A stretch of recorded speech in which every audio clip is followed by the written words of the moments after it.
I look like I've sprouted a new planet on my chin. Hello, welcome back to the Adore Beauty YouTube channel. I said that very excited for the topic that we're going to talk about, which is how to deal with a big pimple. It's a universal truth that if you have a big event, something special, something important on, a pimple will just make its way onto your face. It's like your skin knows, like your skin is like trying to sabotage you in a way. It's just not a vibe. It's just not fun. So let's quickly touch on the different types of kind of pimples you can get. So there are many, but we're just gonna talk about whiteheads, blackheads, and then blind pimples or cystic acne, whatever you wanna call it. So whiteheads and blackheads sit on the surface of the skin and they have a head and all of that kind of gunk inside is ready to come out and be extracted. Obviously, you shouldn't be really popping pimples too regularly, but if you are going to extract them, there is a right way to do it, which I'm sure Adore Beauty have done a video on, so I'll just wait for something to be inserted. But if you do find yourself with a blind pimple, you have to treat them a little bit differently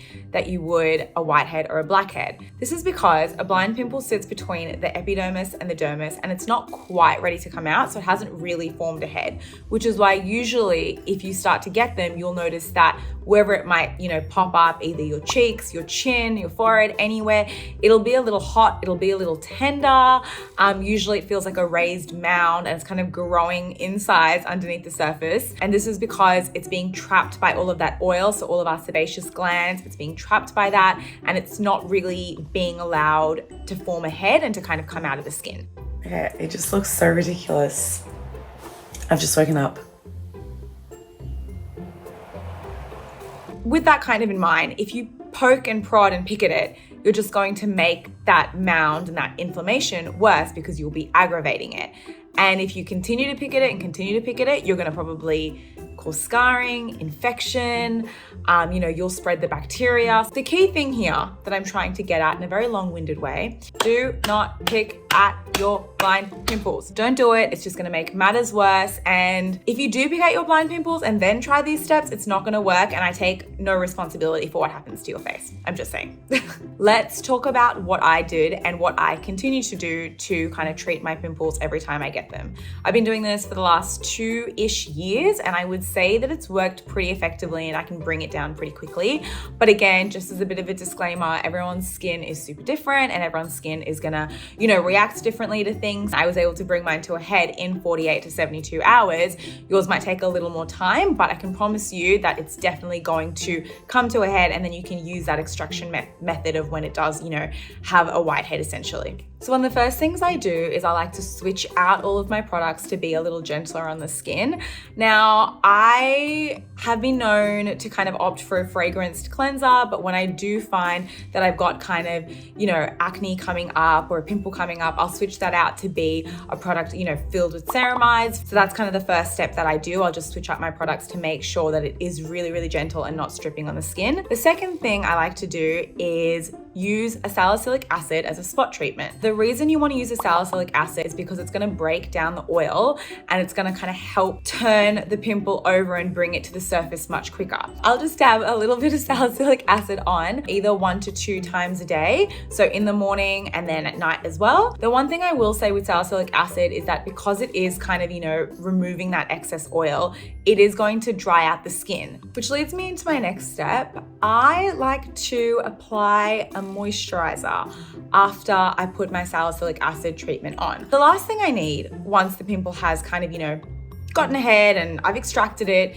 is to find myself with dry, dehydrated skin. Even though there's some contention around adding moisture back into the skin because some people will say, oh, but you're adding more oil into your skin. I like to pick moisturizers with ingredients like glycerin, squalane, niacinamide, anything that's gonna help kind of retain and attract moisture to the skin, but then also help with the kind of pigmentation of, when the pimple does come to the surface.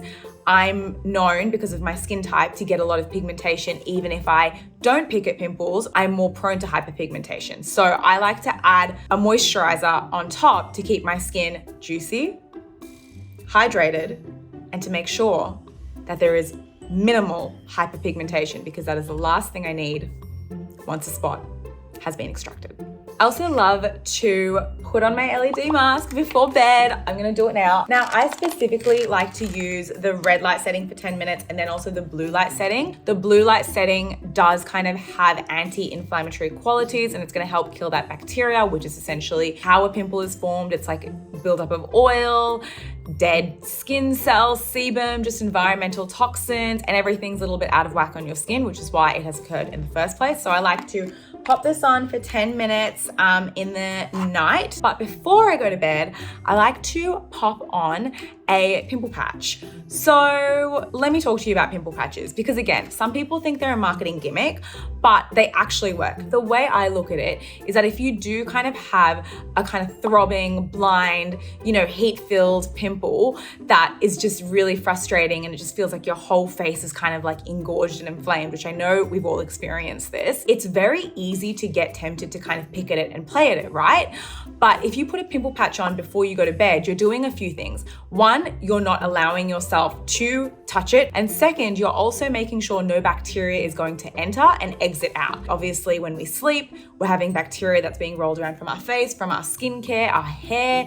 How often are we changing our pillowcases? I only change mine like once a week. So I like to put on a pimple patch, and I've often found, especially if you get one with hydrocolloid in it, or kind of like tea tree oil or anything that's, again, anti-inflammatory, it does kind of help speeding up the process of bringing that pimple to the surface, and then obviously you can extract it. Oh, come on. Oh.